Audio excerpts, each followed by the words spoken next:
At the beginning of 1945, Europe continues to be ablaze. Nazi Germany is caught in a vice, yet it keeps on fighting. In the east, the Red Army has gained ground. In the west, the Allies have freed practically the entire French territory. They've settled in Belgium and forayed into Holland in often extreme conditions.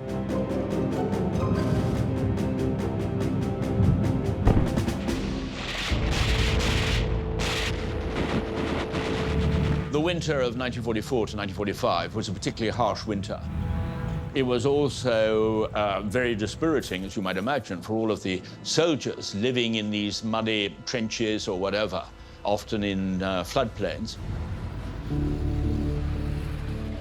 The biggest problem on the American side is the lack of proper footgear.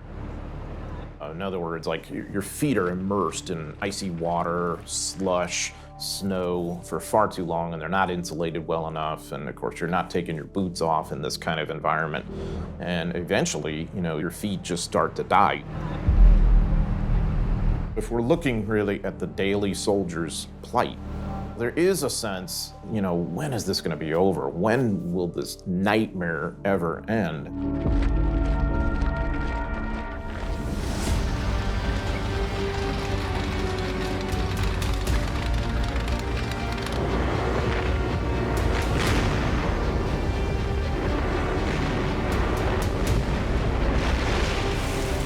As the month of January begins, the troops are engaged in one of the bloodiest battles of the entire war in Europe.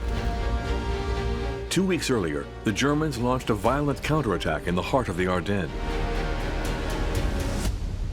Hitler's goal is to turn the tables by taking the Allies by surprise.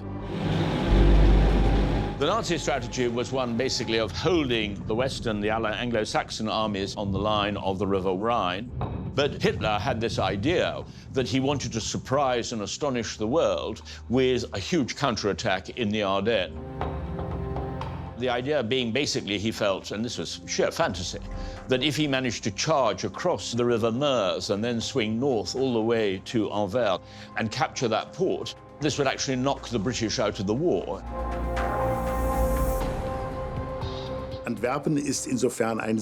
Antwerp was a very important target for both sides. It would give the Allies the port they desperately needed, while the Germans wanted to prevent the landing of additional weapons in Europe.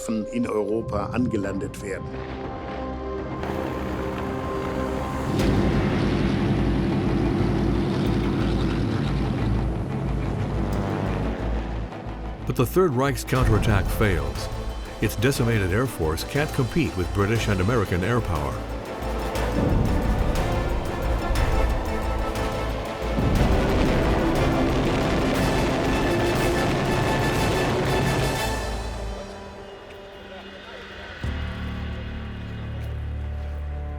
On the ground, despite the troops' exhaustion, the Allies regain the advantage, forcing the Germans to retreat.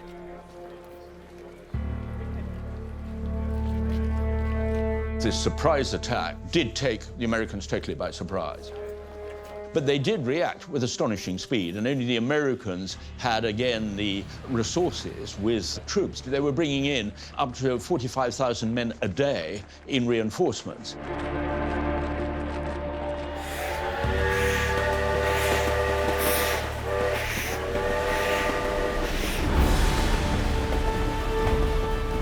On January 16th, Adolf Hitler leaves his East Prussia headquarters and returns to Berlin.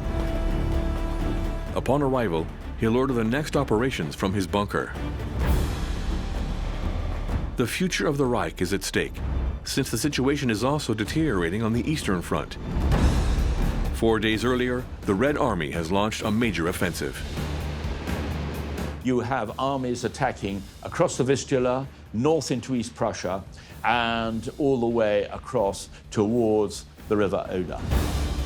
The Red Army had 6.7 million troops between the Baltic and the Adriatic.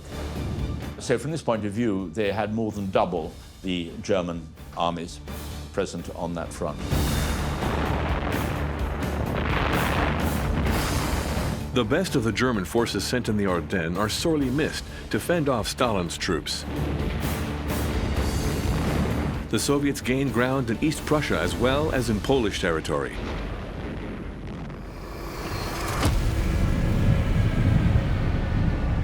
Germany must draw on its last strengths.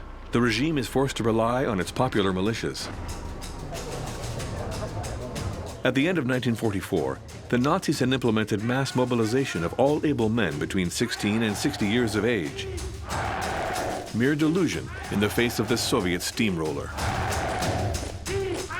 Schlimm waren etwa die Inhalte und auch The idea of defending the territory by Volkssturm units, which were made up of simple civilians who were supposed to know how to fight, proved to be a catastrophic strategy. The situation was utterly absurd. Eine völlig absurde Situation. Natürlich waren sie überhaupt nicht in der Lage, den Russen. They were obviously in no position to oppose the Russians. Mit ihren With only handguns and bazookas at their disposal, they were hopelessly inferior to the Russian tanks. Panzern unterlegen.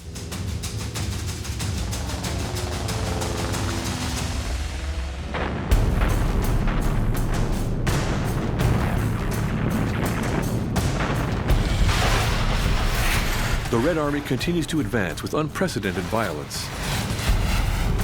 When Stalin heard about the way the Soviet troops were behaving towards the Germans and their civilians, he said their actions were understandable given what they had gone through. After all, they had witnessed the destruction of their country and the loss of their friends and relatives. Who cared if some of them messed around with a few German women? To this day, it's still used as an explanation, even an excuse, for the crimes they committed. Did they take pity on us? No. Then we will do the same. Die den Russen unterstellte Brutalität war The brutality imputed to the Russians was part of Goebbels' propaganda, but it was also fueled by the soldiers' experience. The arrival of the Russian troops on German soil caused widespread panic, which obviously urged people to flee East Prussia. Die Flucht aus Ostpreußen begünstigte. That isn't the extent of the horrors of World War II. What the world is about to uncover is beyond words.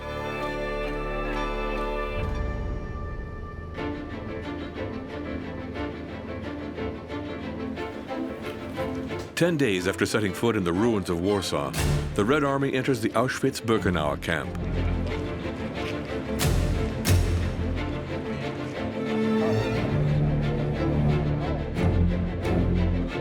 On January 27, 1945, while progressing in Polish territory, Soviet soldiers stumbled upon the survivors of the horrors inflicted by the Nazis.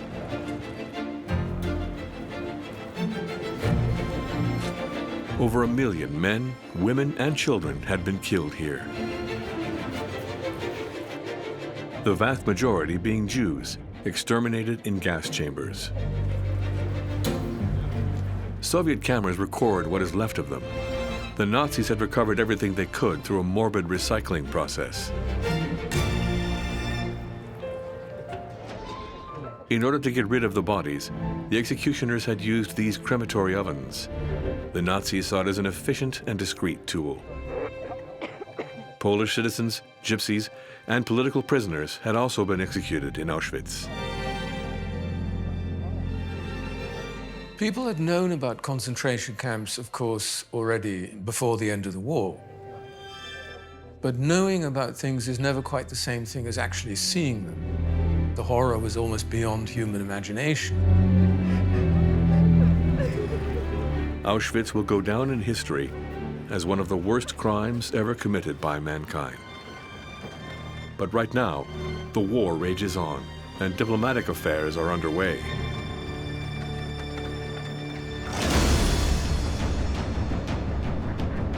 February begins with a summit conference held in an old Tsar palace on the shores of the Black Sea.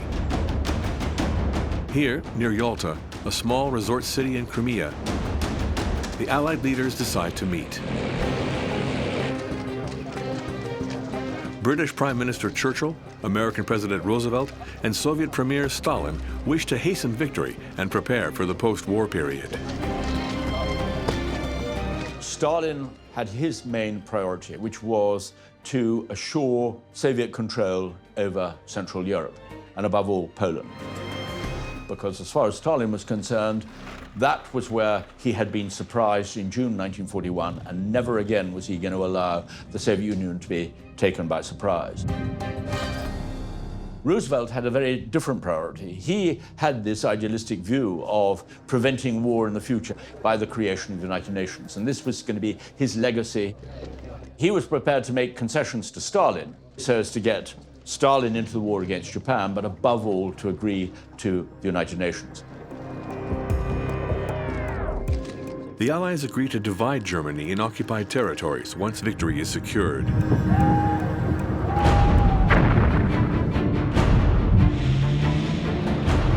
But the war against the Third Reich is far from over. In order to bring Hitler to his knees, the British and American forces unleash a hail of fire.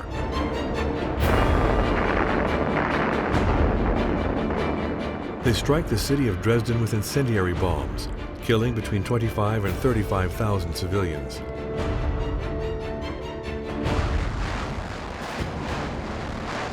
Simultaneously, the Allied army's ground forces fight their way towards Berlin.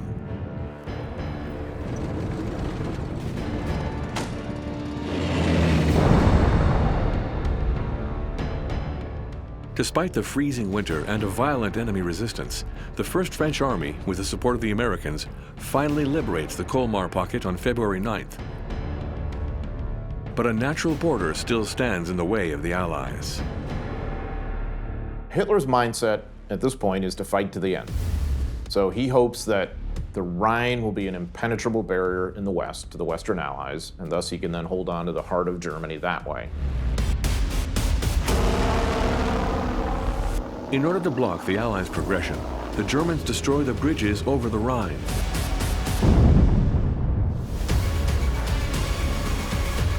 At the very last moment, the Americans managed to take over the Remagen Bridge, the only one still standing. The Germans try to destroy it, but only a section is damaged. On March 7th, the Allies cross the river and establish a bridgehead on the right bank. The heart of the Reich is now in the crosshairs of the U.S. Army. The inevitable defeat of the Reich stirs up the rivalry between the Allied powers. General staff are agitated by the symbol of victory at stake. Which army will get to Berlin first? Which flag will fly over the Reich's capital?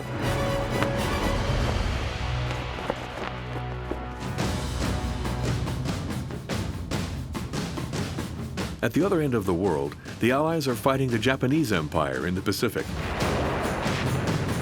Over 3 years after the attack on Pearl Harbor, the Americans are prevailing.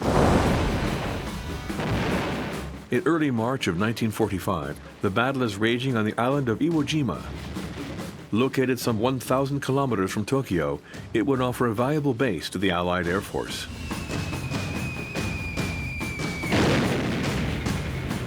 But on this island riddled with underground defense, the boys are facing a bloody guerrilla war. They were determined to fight to the end. I mean, it was quite astonishing.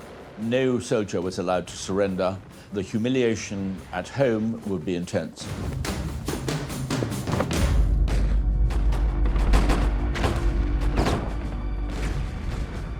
Retreated in trenches, caves, and bunkers, the Japanese soldiers can emerge at any time.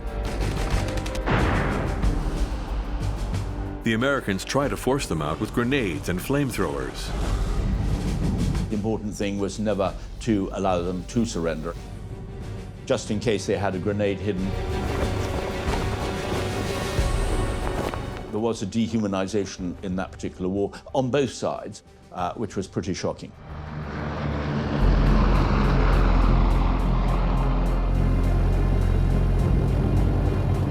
In order to ensure victory, the Allies go beyond close combat. They decide to destroy enemy cities with bombs. From the night of March 9th to the 10th, Tokyo is their intended target. The U.S. Air Force sends bombers to strike the Japanese capital. The pilots' orders are ruthless. low-level nighttime incendiary bombing, just basically to burn out Japan's cities. There's a lot of cottage industries that are melded in with the residential areas, and in many of those areas, of course, the buildings are built of wood and paper and whatnot that are quite vulnerable.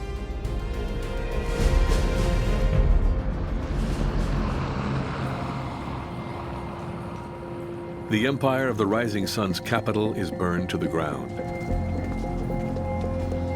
resulting in 100,000 victims. It's the deadliest bombing of the entire war.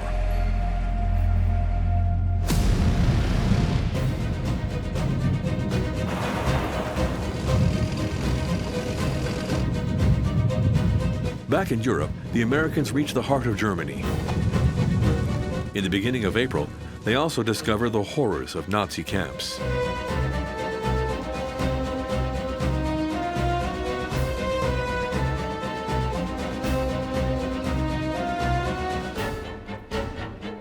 In Ohrdruf, one of the annexed camps of Buchenwald, General Eisenhower, the supreme commander of the Allied forces on the continent, witnesses the emaciated victims with his own eyes.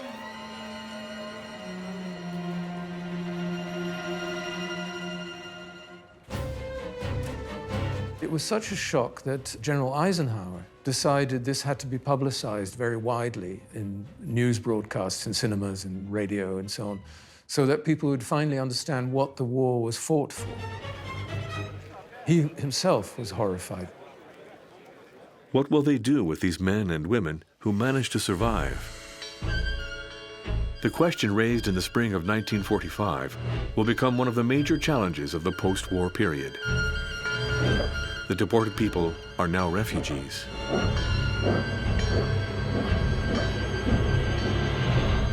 Many of the Jews who came from places like Lithuania, Poland, Ukraine, and so on, couldn't really go back home because there was nobody left. They'd lost all their family, their friends. These were often places that were still hostile to Jews, and so they had nowhere to go. And so the old concentration camps then became so-called displaced persons camps, where some people, desperate to go somewhere, Palestine, the United States, anywhere, were cooped up, and sometimes for years.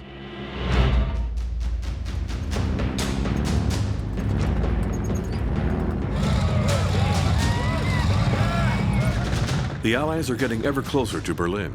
The Americans are now less than 100 kilometers away from the Reich's capital. However, General Eisenhower makes a decision that will raise controversy among his own faction. Eisenhower makes what he terms a military decision, but it's also a political decision in the sense of saying, you know what, we're not going to go with our armies to Berlin. Eisenhower was not willing to lose the lives of British, Canadian, American soldiers for terrain you were going to maybe give up to the Soviets. The Americans let the Red Army pay the blood money. The Red Army has free rein. Stalin's troops are ready to use their firepower against the Reich's capital. In 1945, the strength of the Soviet army relied on one simple fact: their numeric superiority in terms of manpower and equipment. Their aircrafts and tanks outnumbered the enemy's. From that standpoint, it was a war of number, not skill.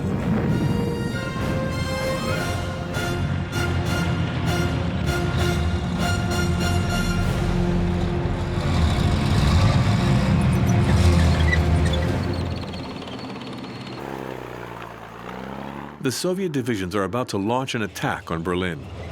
2.5 million men are preparing to swarm into the German capital.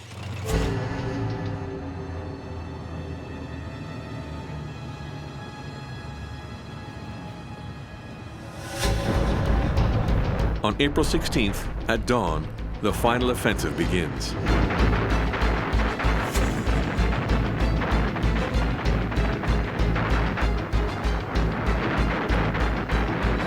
Over 2 million shells were fired on that very first day. The artillery was literally sort of parked wheel to wheel in such a concentration.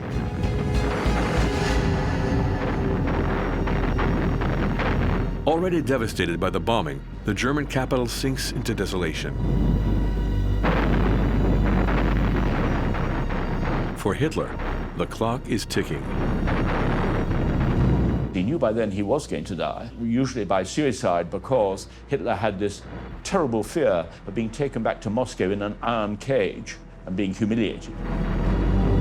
So he had no doubt about his own death, but he felt that the German people should share his death. Der Führer empfängt in seinem Hauptquartier den Reichsjugendführer Axmann mit einer... In utter disarray, on his 56th birthday, the Führer decides to make a public appearance. And here you actually see the last film of Hitler as he goes along the line of young heroes from the Hitler Youth, who've been used, in fact, basically as suicide squads. He was in such an advanced state of decay and disability.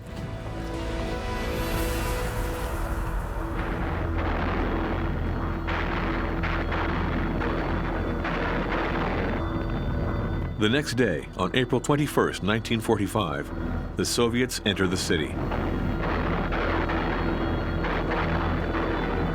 The Battle of Berlin is exceptionally violent. Block by block, combined arms warfare, self-propelled artillery pieces, tanks, infantry soldiers cleaning out sewers and building blocks and all that. And of course, everybody on the German side, just a weapon thrown at them and told to fight. While Berlin sinks into chaos, the Allies join forces further south. On April 25th, the American troops and the Red Army meet on the banks of the Elbe.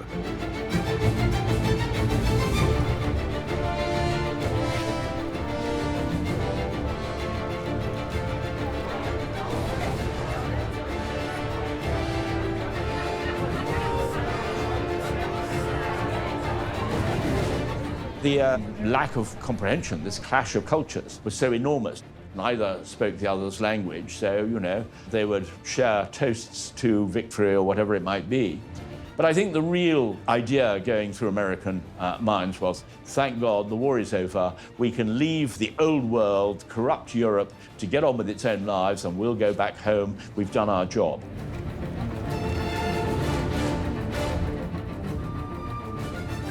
While waiting to return home, the men stand in front of the photographers. A symbolic picture immortalizes the event. On the left stands American Sub-Lieutenant William Robertson. Next to him is Soviet Lieutenant Alexander Silvashko. This emblematic picture will spread around the world.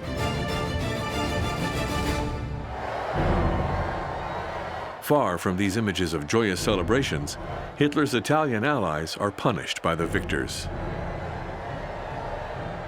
On April 28th, Benito Mussolini is executed by resistance fighters. The next day, in Milan, the fascist leader and his mistress are hung upside down. Their bodies are shouted down by a raging crowd. The news of this humiliating death reaches Germany. Hitler had seen it. He was afraid of his corpse being displayed in public. Hitler's determination was that his body should be burned.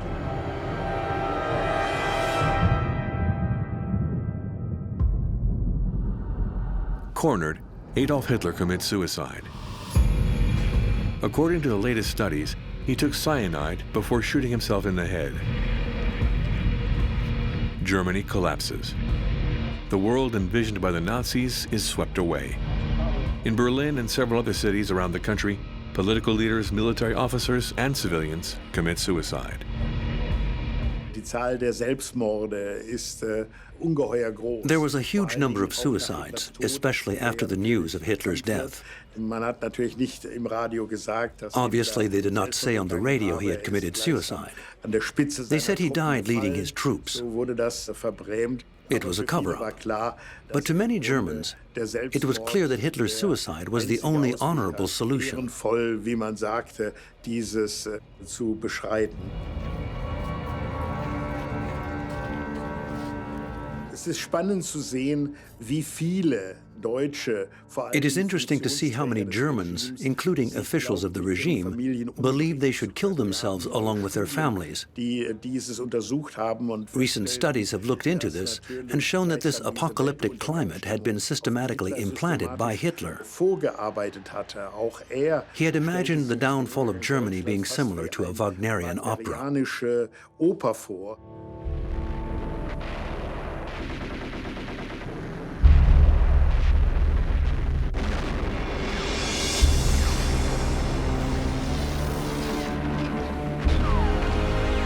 On the day of Hitler's death, bloody combats take place in the Reichstag, the historical parliament of the German Empire.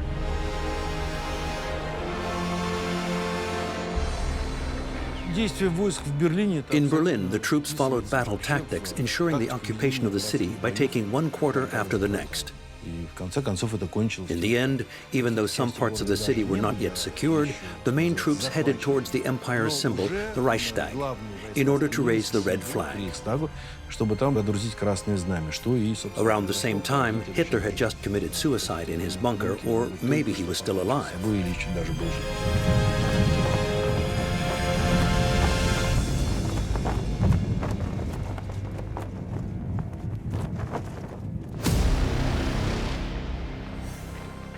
After all these years of fierce combat and incalculable deaths, hardship, tears, and fears, the war in Europe is finally over. It's time to celebrate.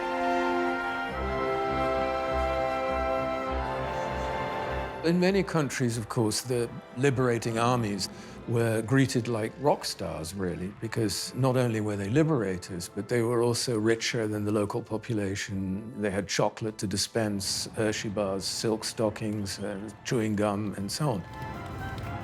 And they brought jazz music with them.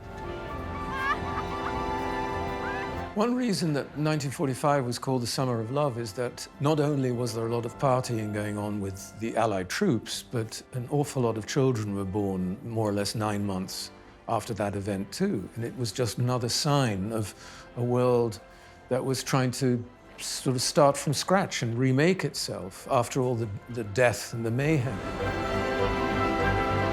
The excitement contrasts with the continuing bloodshed in the Pacific, thousands of kilometers from there.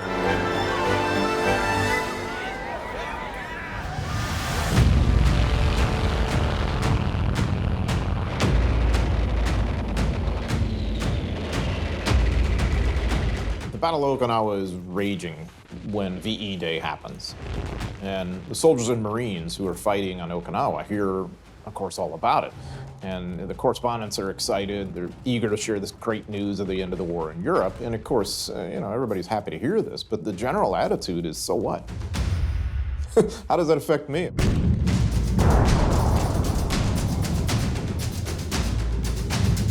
After the seizing of Iwo Jima, the Americans are deep into the merciless battle to conquer the island of Okinawa. Around 500 kilometers from the main Japanese islands, Okinawa is a strategic goal.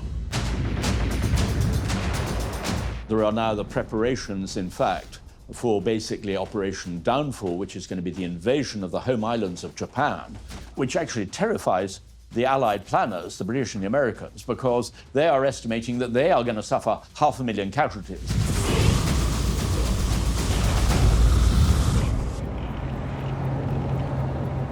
During this relentless war, the Allied ships must face an airborne danger. Overwhelmed, the Japanese Air Force resort to a quasi-infallible weapon: the kamikazes.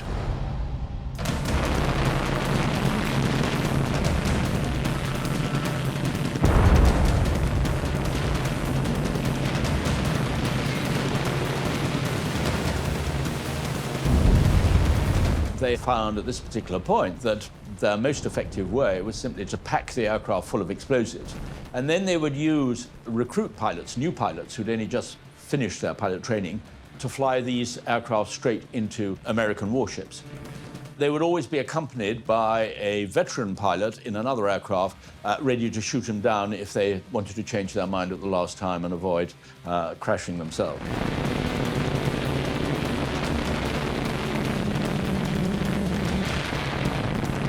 The Japanese strategy is still the same. Inflict as many casualties on the Allies as possible, hang on as long as you can, and force some sort of negotiated solution or outcome to this war.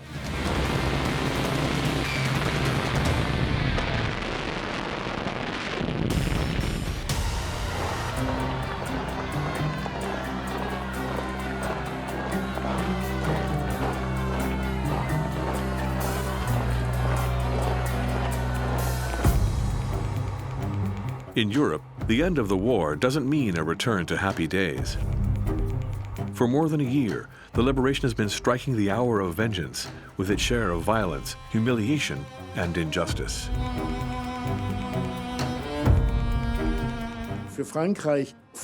In France, women had their heads shaved, or people were chased in the streets because they had actually or supposedly collaborated with the Germans.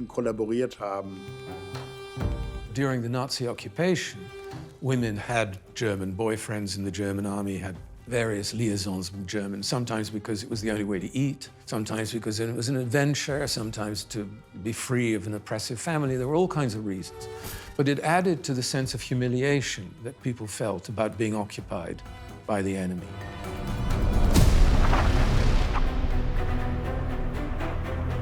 The joy brought by the liberation quickly fades away. Returning deportees, political conflicts, rationing, Europe faces a vertiginous question. How does one rebuild a devastated continent? The struggle is just beginning. Who's going to pay for that, and what does it cost? Imagine if your house had been destroyed in combat. Can you still live there or not? What is your life going to be? Have you lost people to the war from your family, and how is that going to affect you? The areas which have been fought through, Normandy in France, the destruction there has been appalling. And whether one looks at the Netherlands, the starvation of the Hunger Winter, in Italy, the starvation there, Yugoslavia, almost all of Europe had suffered appallingly in that particular way.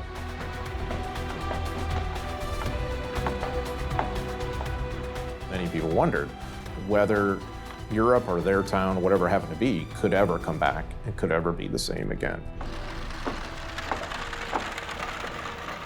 The defeated are confronted with unprecedented devastation. The Reich has been annihilated. German society is crushed. Der öffentliche Verkehr existiert nicht mehr. Public transportation no longer existed, or hardly at all. Most of the houses had been destroyed. The situation was catastrophic. It was estimated that 38 million houses in Germany were damaged or destroyed during the war.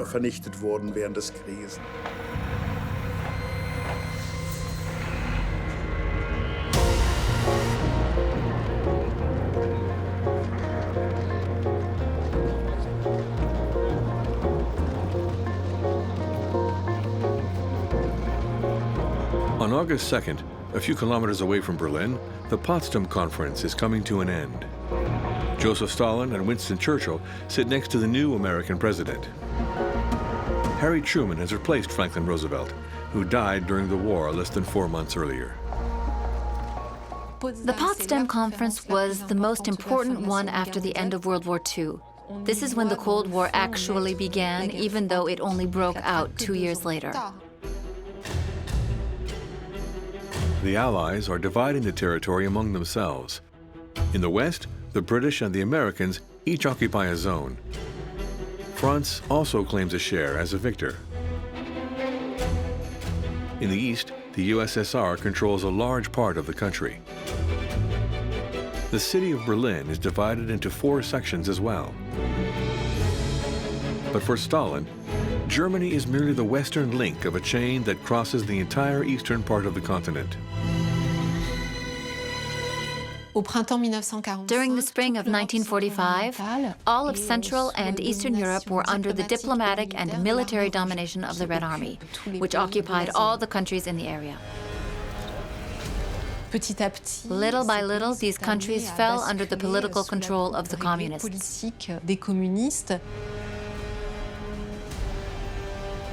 Западные союзники When the Western Allies freed these European countries, including Western Germany, the system they implemented wasn't anything new.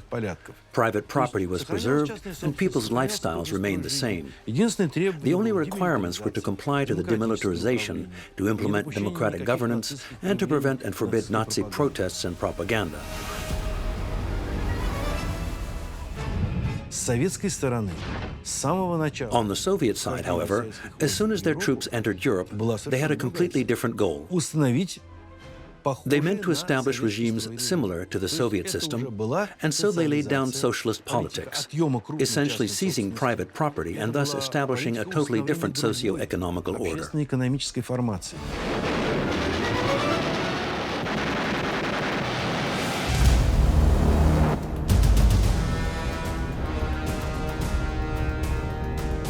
On August 6, 1945, at 8:16 a.m., the first atomic bomb in history explodes in the heart of the Japanese city of Hiroshima.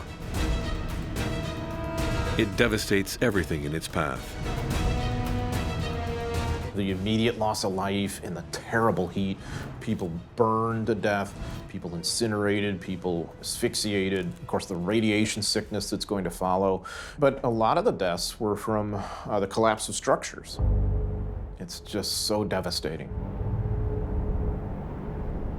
The Americans explain, or even justify, the use of the bomb by claiming it helped save lives. They plead that the human toll of victory, if they had used conventional weapons against Japan, would have amounted to several 100,000 soldiers. At least 70,000 people are killed that day, a number to which we must add the gravely wounded and the tens of thousands of victims who died in the following weeks.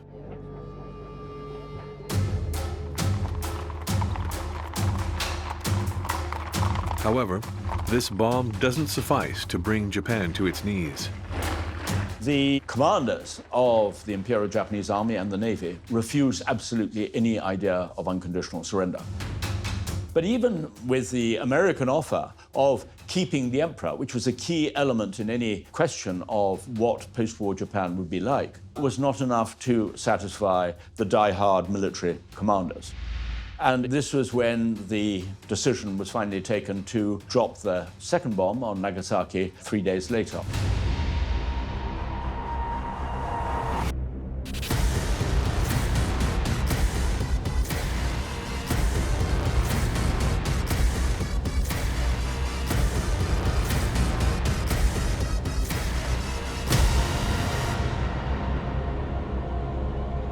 And at that point, the emperor had also received details of the devastation of Hiroshima.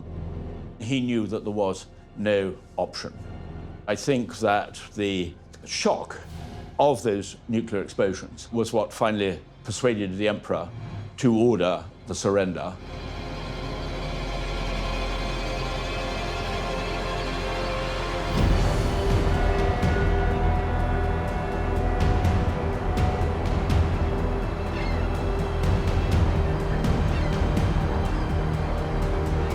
On September 2nd, 1945, the entire world is watching Tokyo Bay. On the bridge of the USS Missouri, the American battleship, a delegation representing the Japanese Empire comes to acknowledge defeat.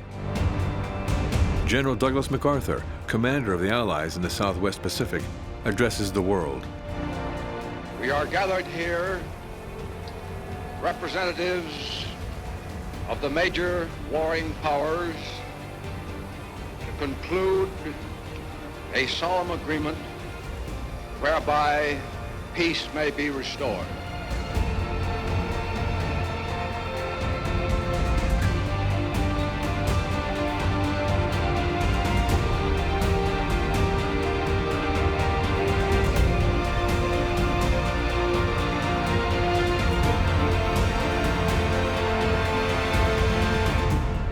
World War II is now officially over.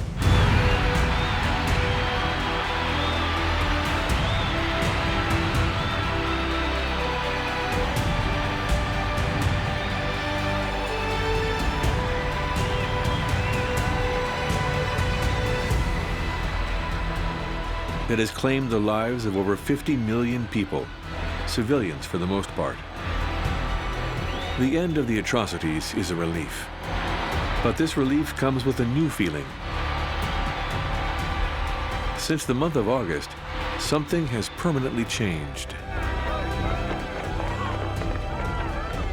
The idea of one bomb being able to destroy a whole major city was really unknown in human history up to this point in time.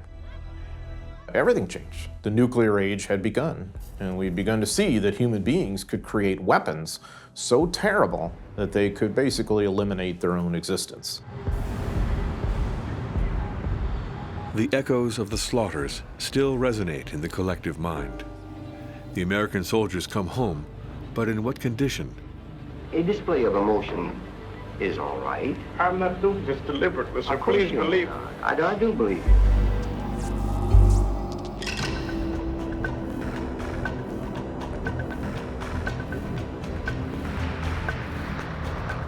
Years of warfare have completely reshuffled the cards.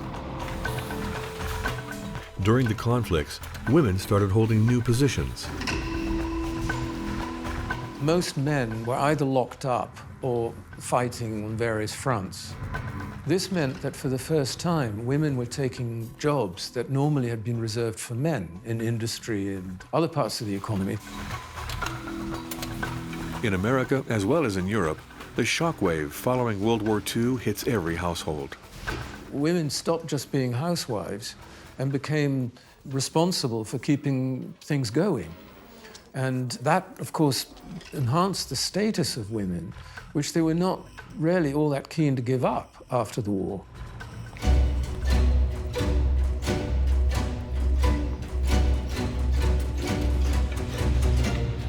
However, gender equality is still a very distant prospect.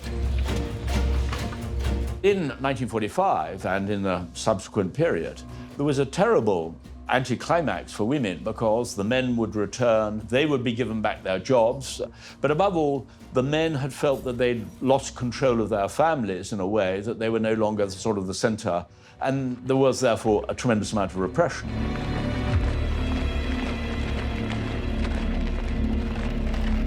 But in 1945, societal issues are far from being the priority of the Allied leaders.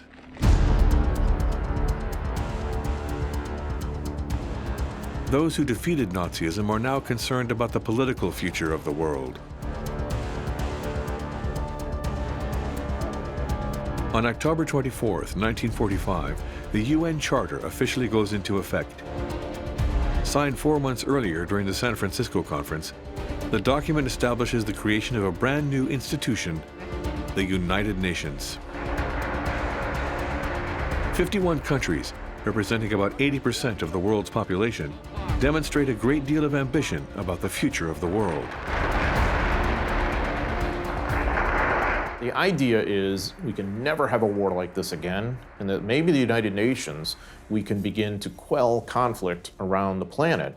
And maybe we can do that if the superpowers will work together sufficiently to do so. Men of goodwill from around the world attend.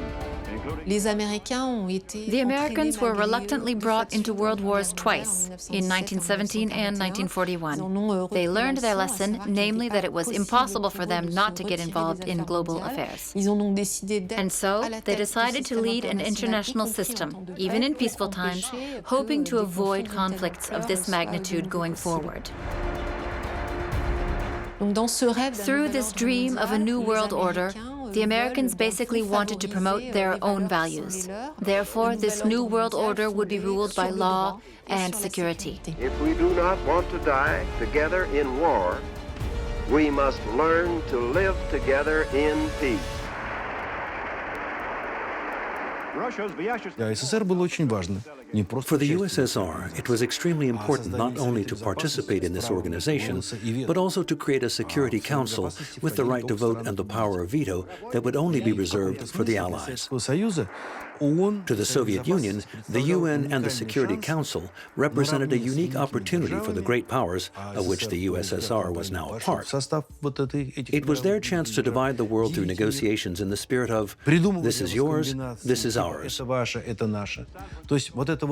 was very clear to Stalin that it was in his best interest to divide the world into spheres of influence.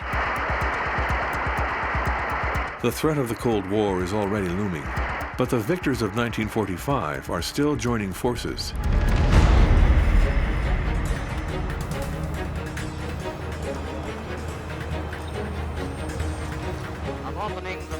On November 20th, a historical trial begins in the courthouse of Nuremberg. In the city where anti-Semitic laws had been declared and where Nazis had organized huge rallies, the prosecutors from the Allied countries read the criminal charges. A reading that takes 5 hours. In the name of the Union of Soviet Socialist The idea of having trials, it was interestingly enough encouraged more by the Soviets than it was by the Americans. The Soviets partly because the Soviets were used to show trials, and they liked to use trials for political ends. In the name of the French Republic, Monsieur de Menton. That was not, of course, what the British and the Americans and the French wanted. What they wanted was to, as part of this exercise of restoring the world order, was to make a point of the rule of law. And the rule of law meant that you had to give the leaders of your former enemies a fair trial, not just put them up against the wall and shoot them. This trial must form a milestone in the history of civilization, not only marking that right shall in the end triumph over evil, but also that ordinary people of the world are now determined that the individual must transcend the state. Nürnberger Prozess, bei dem 22 The Nuremberg Trials, during which 22 people were prosecuted, 12 of whom were sentenced to death, some to long prison sentences, while others were acquitted, were considered favorably by the experts, who saw this as an important victory for justice. Die darin eine Siegerjustiz sahen. Für die meisten Deutschen To most Germans, it was an understandable reaction from the Americans and their allies. übrigen Alliierten. Our task is finished. Now it is for you, in the silence of your deliberations, to listen to innocent blood crying for justice.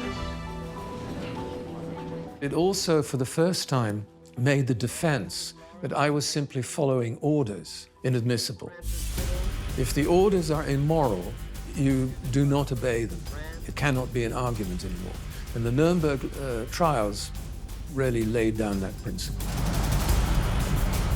So it was, again, a way to build a better world that would make future wars harder.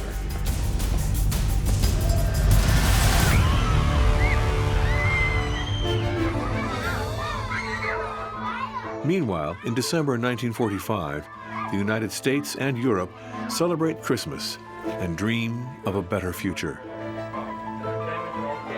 The year 1945 was enormously consequential. It led to the destruction of two of the most monstrous empires in human history, Nazi Germany and militaristic Imperial Japan.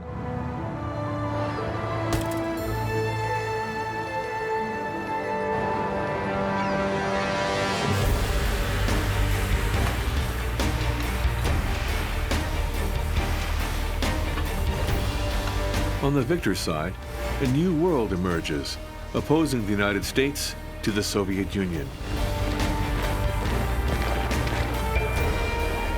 The European nations are unable to hide their decline. In India, the British Empire is about to collapse. The colonies demand their freedom. In Indochina, as well as Africa, France will soon return to war. The clash of decolonization is looming. 1945 is a quintessentially modern year in that sense that it lays the foundation for what is our world today. At the end of 1945, a new world is just emerging. A world filled with promises and riddled with new threats.